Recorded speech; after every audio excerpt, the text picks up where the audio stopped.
Ja, willkommen zurück auf meinen Blog. Heute haben wir den 27.04. Also wir sind jetzt quasi Ende April und es ist mal wieder ein bisschen wärmer, endlich wieder T-Shirt-Wetter. Und ich habe heute vor, mit der neuen Polar Pacer Pro den Trainingsvorschlag zu machen. Also das heißt, es sind Intervalle angesagt. Also ich weiche jetzt mal ein bisschen ab von den Garmin Trainingsvorschlägen, gehe jetzt auf die Pacer Pro, weil ich die jetzt einfach auch mal teste und euch das Ganze dann zeigen möchte. Ich habe ja so viele Tests noch offen, oje, oje. Ja, ich gelobe Besserung. Genau, ich mache das Ganze jetzt mal. Ich zeige euch das auch jetzt gleich, was ich dann genau mache und gebe euch ein paar Eindrücke vom Training und so ein kleines Fazit. Und es sind knapp 47 Minuten, die ich jetzt machen soll. Und die mache ich jetzt mal. Das ist mein erstes Intervalltraining jetzt nach der Corona-Infektion und nach der Erkältung. Das heißt also, jetzt erst einmal gibt es so ein bisschen was Anstrengendes als ständige Basisläufe. Und ich fühle mich auch soweit so gut. Schauen wir mal, wie es wird. So, wir haben jetzt hier einen Trainingsvorschlag von der neuen Polar Pacer Pro. Und dann gehen wir jetzt einfach mal rein. Dann sehen wir jetzt hier zum Beispiel wird Cardio-Intervall vorgeschlagen anhand meines Trainingsplans. Ich würde das jetzt auch mal machen.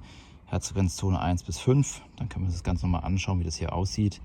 Intensive Übung, maximale Leistung. Hier kriege ich dann auch noch so eine kleine Anweisung. Ja, und die führe ich jetzt mal durch. Bin mal gespannt, wie das Ganze funktioniert. Ich könnte jetzt auch noch eine Trinkerinnerung dazu machen. Macht jetzt bei 47 Minuten aber keinen Sinn. Ja, dann würde ich sagen, fangen wir mal direkt an. Ja, und auch wie immer meine Hausrunde. Das heißt, das, was halt vor der Tür ist. Und ich gucke mal, vielleicht kann ich am Wochenende, es ist ja Weinlagenwanderung bei uns am 1. Mai, das heißt durch die Weinberge, da ist auch nichts mit Laufen, gebe ich auch ein paar Eindrücke dann.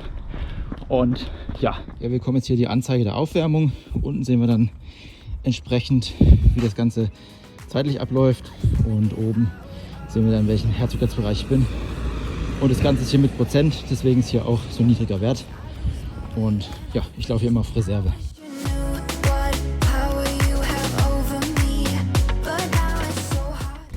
Die Pacer Pro im Blick. Ja, noch 5 Minuten, dann kommt das erste Intervall.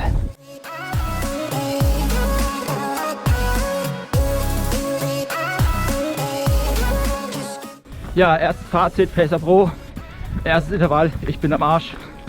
Ich habe auch ein Problem, und zwar die Herzfrequenz ist nicht richtig eingestellt und ich laufe auf Herzfrequenzreserve. Irgendwie hat sich was verstellt und ja, passt hinten und vorne nicht. Das ist aber ein Anwenderfehler, also meiner, nicht von der Uhr. Kann ich nachher nicht anpassen, muss ich dann zu Hause machen. Ich laufe jetzt einfach auf Zeit und schauen wir mal. Mit einem wunderschönen Sonnenuntergang geht es in den Feierabend.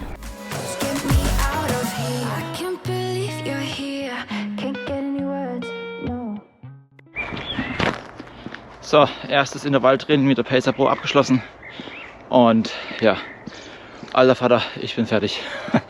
Also ich habe es nicht geschafft, was die Uhr vorgegeben hat. Wie gesagt, mit der Herzfrequenz, das war auch mein Fehler. Da kann die Uhr jetzt nichts für. Ich habe irgendwann mal auf Ja gedrückt bei irgendwas und dann hat sich das Ganze eingestellt. Ich gucke das nachher nochmal an und stelle es um. Ja, ich habe übrigens dazu auch mal ein Video gemacht, wie man es einstellt. Das verlinke ich euch einfach mal. Könnt euch das mal ganz anschauen, wie das funktioniert bei den Polaruhren.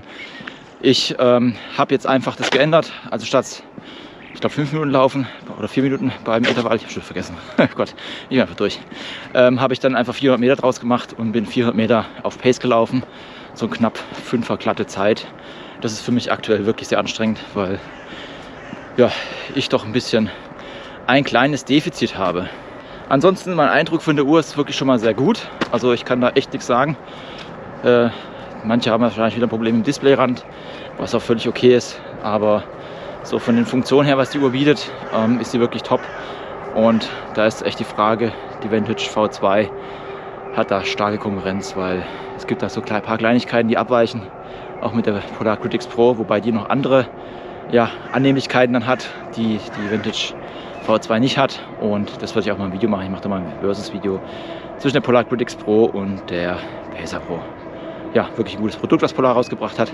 Ich muss aber dazu sagen, die Uhr habe ich von Polar bekommen. Also ich werde dafür nicht bezahlt. Ich habe die Uhr gestellt bekommen und will es trotzdem erwähnen. Also das ist wirklich meine Meinung dazu. Ich war auch von der Critics Pro damals schon begeistert. Natürlich gibt es so ein paar Dinge, die mir fehlen, wie zum Beispiel ein Ressourcenmonitor, so eine Art Body Battery. Da hat Garmin doch schon einiges noch zu bieten. Aber Polar konzentriert sich halt wirklich aufs Training. Fokus liegt auf Training, so wie bei Coros. Und das macht die Uhr wirklich gut, auch mit den Trainingsplänen, die man da bekommt. Ich muss da dringend mal einen machen, das will ich schon die ganze Zeit machen. Mal gucken, im Sommer habe ich das vor. Aber ich werde es im Rahmen dieses Blogs dann wahrscheinlich machen und nicht extra einen extra Blog oder sowas. Weil das ist dann einfach zu viel und ich nerv euch dann auch nicht ständig mit irgendwelchen Blogvideos. Ihr wollt ja was von den Uhren sehen.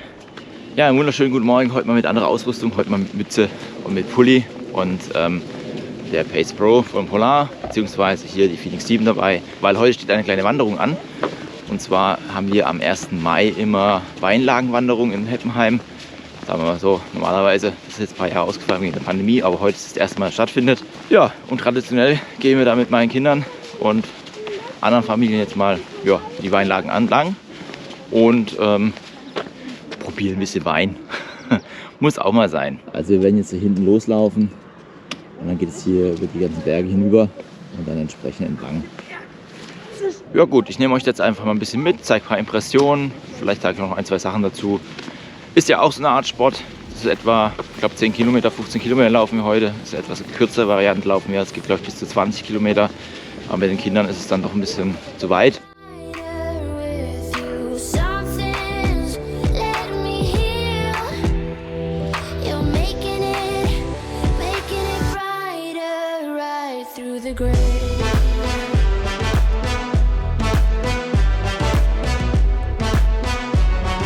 Schon den zweiten Stopp gemacht. Also hier gibt es dann immer die Möglichkeit, hier ein bisschen Traubensaft aus der Region zu trinken, gegorener Traubensaft. Und ja, wir sind hier auch im kleinsten Weinbaugebiet das ist in Heppenheim, das ist in Deutschland das kleinste Weinbaugebiet. Und ja, das ist eigentlich wirklich sehr zu empfehlen. Also wenn ihr mal in der Gegend seid und es ist der 1. Mai, dann schaut doch einfach mal vorbei, der Weinlagenwanderung. Ist wirklich toll gemacht. Also ihr habt dann wie gesagt Hütten zu Hütten oder ja, Zelte zu Zelte und da gibt es dann immer so eine Flasche Wein oder könnt ihr euch so einen kleinen Wein holen und dann so ein bisschen Wein aus der Region probieren und so ein bisschen die Aussicht genießen und ja, macht auch ein bisschen Sport, bewegt euch ein bisschen. Wie gesagt, das ist, je nachdem wo ihr startet, ist es dann entsprechend ja, knapp so 20 Kilometer lang.